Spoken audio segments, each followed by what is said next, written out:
¿Por qué es casi imposible no tener fanatismos ni ser conspiranoico? Uf, qué difícil pregunta. Y por eso lo separaremos en dos videos. En este hablaremos de los fanatismos. Leer la definición de la RAE es muy simple: apasionamiento desmedido en la defensa de creencias u opiniones, especialmente religiosas o políticas. Pero en sí mismo, esta definición no nos dice mucho. ¿Dónde se marca la línea? Quizás si vemos los sinónimos podamos tener más luz. Intransigencia, intolerancia, obstinación, extremismo, radicalismo, sectarismo, exacerbación, exaltación e incondicionalidad son sinónimos de fanatismo. ¿Ya nos empieza a hacer clic en la cabezota? A los sacerdotes de la diosa romana de la guerra, Belona, y de la madre tierra griega, Cibeles, los llamaban fanum, que significa santuario o templo. Ya en la era cristiana, el concepto adquirió un matiz más negativo, refiriéndose a alguien con creencias errantes o peligrosas. Curiosamente, en el siglo XVI, Martín Lutero denunciaba a los sacerdotes que iban más lejos de su iconoclasia religiosa y política como falsos profetas y fanáticos desdichados. ¿Y qué? Iconoclasia es la destrucción de íconos o imágenes. O sea, Lutero criticaba a los iconoclastas que destruían más íconos de los que él quería destruir. Ya sabía, te estaba probando. Ajá. 2 siglos más tarde, en la Revolución Francesa, se observó una forma de pasión y fervor hasta entonces solo vista en asuntos religiosos. Y el concepto de fanatismo se usó también para la política.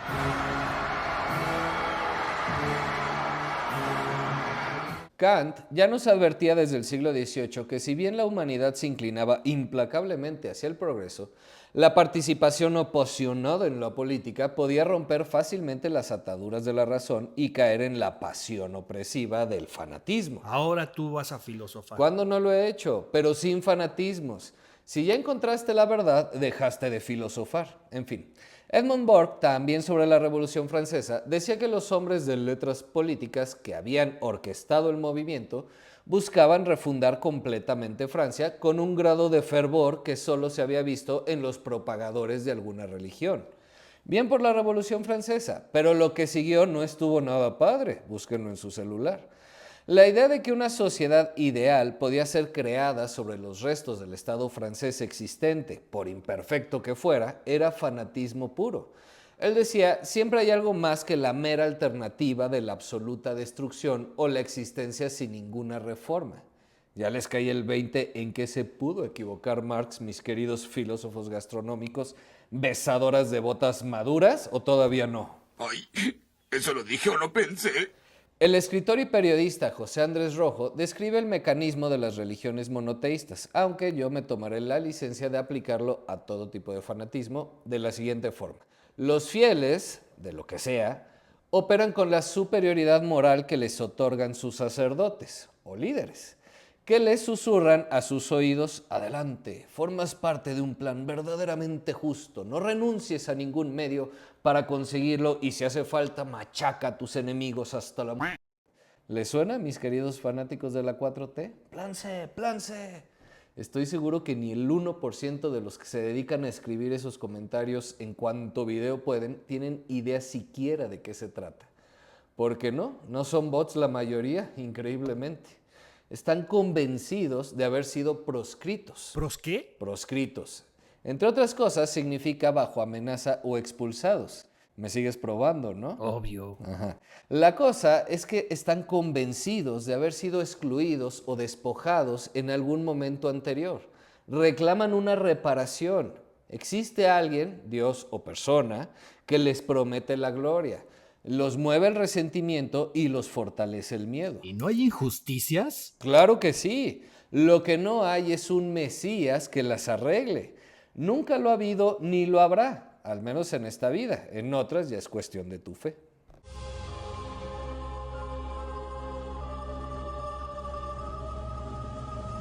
Pero basta de filosofar. Veámoslo desde un análisis psiquiátrico. Ah, no, eres financiero, historiador, economista, analista político, pedagogo y ahora psiquiatra. Soy un ilustrado, soporta y busca ilustrado en tu celular. Y además, tú y otros 10 me ayudan con los guiones. ¿Para qué te haces? ¿Quién escribió este pésimo chiste? Como sea, desde el punto de vista psiquiátrico, el fanatismo que nos rodea o que habita en nosotros, lo reconozcamos o no, y el delirio tienen manifestaciones comunes. El delirio es fijo, inmodificable, impermeable a la argumentación y la evidencia. ¿Qué dijo? Que al delirante el contraste de sus ideas con la realidad o con las ideas discrepantes le exalta, le enerva, le saca de quicio, por lo que tiende a defenderse, o sea, se pone como un energúmeno, pero se aísla.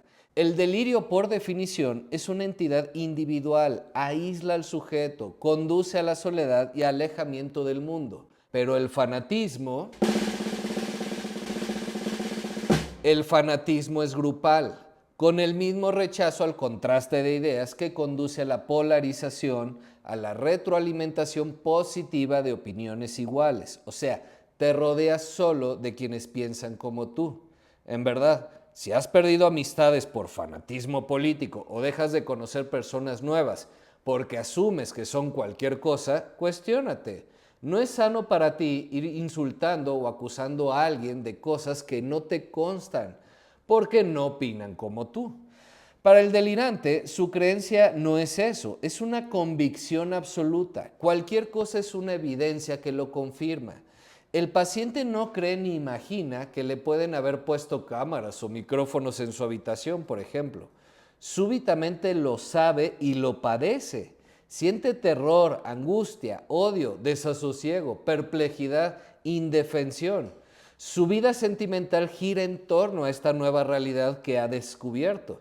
Y ojo aquí, que aunque hay mayoría de fanáticos pro 4T, también hay bastantes anti 4T, que le tienen que bajar 2 rayitas a su Así como socialistas radicales o comunistas se tienen que sentar a hablar con libertarios. Pero escuchen, ambos. No asuman que el otro solo es un... Y finalmente, una foto de recuerdo. Aprendemos a interpretar nuestro universo, entorno, personas y la vida en general, primero con la guía de nuestros padres y familia cercana, luego de maestros y amigos, y damos por buena cierta realidad con la que estamos cómodos. La comodidad que a cada uno acomode. Una silla no es igual de cómoda para todos. Pero debemos saber que esta interpretación es falible y es el resultado de una biografía y entorno que bien pudieron ser muy distintos. También nuestra biología cuenta, o sea, lo que ya traemos programado. A veces la combinación de lo de adentro con lo de afuera arroja resultados increíbles. Entonces, podemos contrastar ideas mediante el diálogo con otros que tienen otra mirada y otra experiencia. También podemos acudir a la ciencia y evaluar si nuestras creencias son compatibles con el conocimiento actual. De hacerlo, podemos tener una representación de la realidad sana, que es permeable, o sea, que acepta y no se cierra a las nuevas evidencias y al contraste.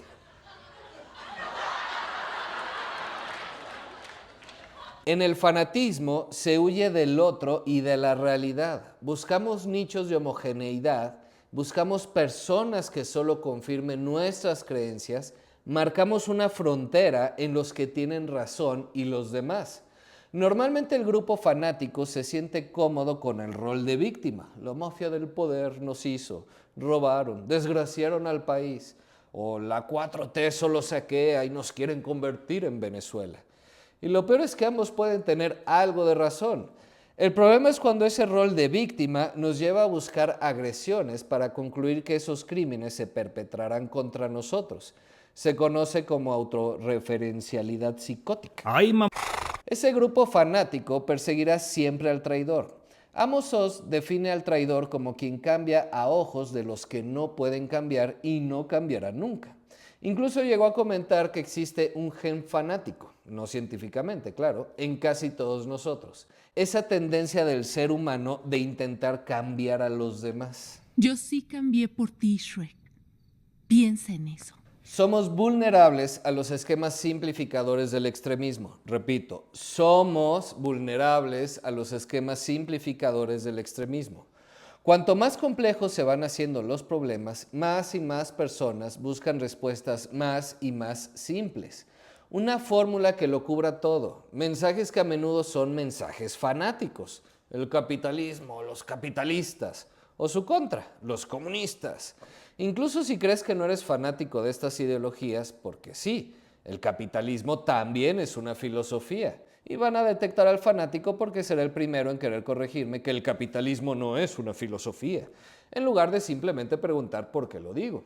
Pero volviendo al ejemplo, los problemas se deben a la civilización occidental, a la globalización, a Estados Unidos y, obvio, la favorita del país, la mafia del poder. Él estaba y sigue estando al servicio de la mafia del poder. Pero igual se extiende a otros ámbitos, el heteropatriarcado o las feminazis, Israel y Palestina.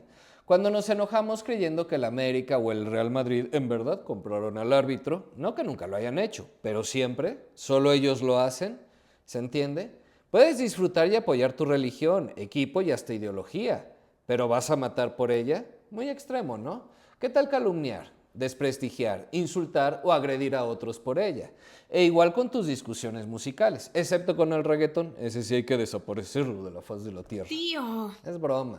No empiecen de energúmenos. ¿podemos hacer algo? Pues en lugar de limitarnos a tolerar, podríamos cultivar nuestra curiosidad, aprender de otros, buscar evidencia, contrastar nuestras ideas, pero sobre todo resistirnos a las simplificaciones.